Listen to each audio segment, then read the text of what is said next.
My grandmother was very involved in island life. And she was that just because of her nature and because she was bilingual. And she was pretty opinionated from everything my dad tells me. And so in that position, she was very active in the community, mostly with women's groups, because on the island, most of the work was done by fishermen and anybody that supported the fishing industry. So it was based upon that cycle of life. Sometimes they would be out on the ocean for months at a time, and that meant that the women did the everyday activities, the community activities, and then when the boats came home and they deposited the tuna or sardines and it went to the cannery, then they just would put on an apron and a hat and go to whatever cannery blew whatever whistle that determined what cannery they went to. So the women oftentimes were left pretty much with their own devices to try to survive here. Immigrants can't speak the language, kids going to American public schools, interacting with institutions that are American government, and still having a huge Japanese culture because everybody in Fish Harbor speaks Japanese. It's this real interesting dichotomy on one hand and melding pot on the other. So the way my dad describes it, and every time we've gone back, he describes it in a way that is pretty colorful.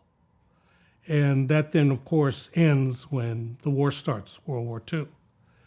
And in that particular situation with bombing of Pearl Harbor, one of the realities was that because these were fishermen that had boats that were on the Pacific Ocean with radios, and many of them were Japanese immigrants, Japanese natives, main language spoken was Japanese, main religion on the island was Buddhism. They were suspect. And the FBI and the powers that be obviously were doing their surveillance long before the war started.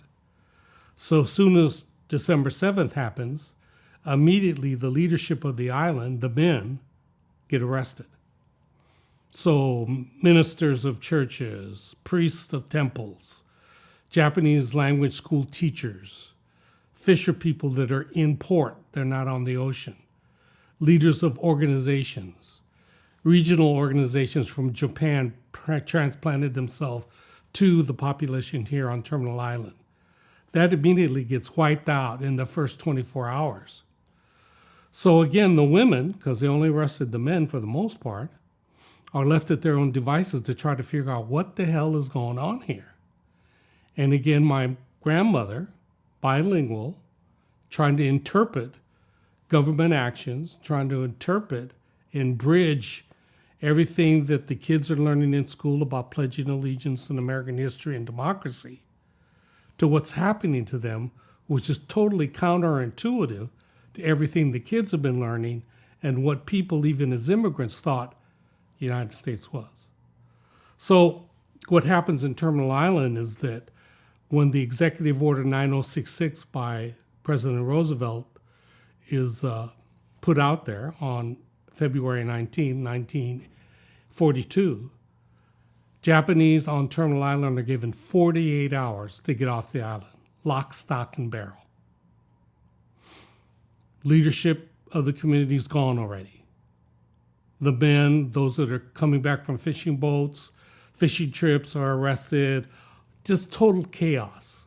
Nothing to anchor any kind of feelings, thinking, where are we going, what's going to happen, 48 hours. But fortunately for my dad's family, because he was an auto mechanic, he also had a truck. So given 48 hours to get off the island, how do you carry whatever you're going to carry off the island? And he helped, and my grandfather helped. They helped a lot of family and friends move things off the island. But then once you leave the island, where do you go? You weren't told to go here or go there. The assembly centers weren't set up then. So my father's family went to Norwalk to stay with some friends in this time of absolute limbo, with people not knowing where to go, what's next, what's going to happen. You know, the newspapers have all kinds of yellow journalism happening way before the attack on Pearl Harbor. People know that their position as Japanese is tenuous. But then they have Italian neighbors. They have German immigrant neighbors. They're going, well, wait a minute. How come they're not being moved? How come only we're being moved? All of these contradictions, trying to figure it out, I think depicts the reality that really, how do you make a plan? How do you figure out what to do? How do you think of a future in total chaos? So it then becomes, for me personally, a good news, bad news. The bad news is that Japanese Americans throughout the Western Defense Zone are stripped of their constitutional rights and put in concentration camps. The good news is, what is the likelihood of a country girl from a small town outside Sacramento called Sheldon, California, right next to Elk Grove, would end up in a place where she would meet a city slicker from an island in the middle of the port of San Pedro. So had they not met, of course, she wouldn't be talking to me right now. And I guess that's the good news. So my dad, his family, my mother's family, two different parts of California, end up in Jerome, Arkansas, in a concentration camp in the middle of a swamp.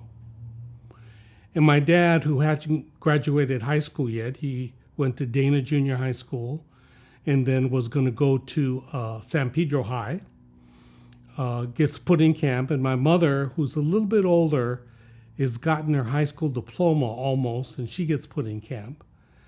But my dad, and I don't know if this is insult to injury, gets drafted. And he then becomes a replacement for the famous 442 Combat Battalion and the 100th Engineers, the most decorated battalion in World War II. So he is on R&R, and my mother in camp meets this soldier at a USO club dance in camp. And she tells me that she really didn't like my dad because he was a smart aleck. And whatever happens relative to how love blooms and et cetera, they become a couple, and a plan is hatched that if you leave camp, you can leave camp early if you go east. And my dad is on leave, and he's going to go back to New York to get on a troop ship to go to Europe to fight in the war. So the plan is, my mom's going to leave camp early by getting a job in New York City. And if my dad happens to survive and come back, they'll meet in New York. So my dad, on the troop ship going to Europe, he claims that Hitler found out that Chuck Furutani was on his way. So Hitler gave up, committed suicide. That's my dad's story, as he tells it. So they get to Europe, immediately turn around, get put on the Queen Mary, and sent back to the United States. So they meet in New York, try to get their way back west, stops in Chicago, Minneapolis. You could go north or east because you couldn't come back west until the war was over. And then everybody starts making their way back. And my mother and father, to start their life on the West Coast, to restart it, my dad chooses Channel Heights in San Pedro. So my older brother and I are born in the 7th Street Hospital. Just like my dad was born in San Pedro, I was born in San Pedro.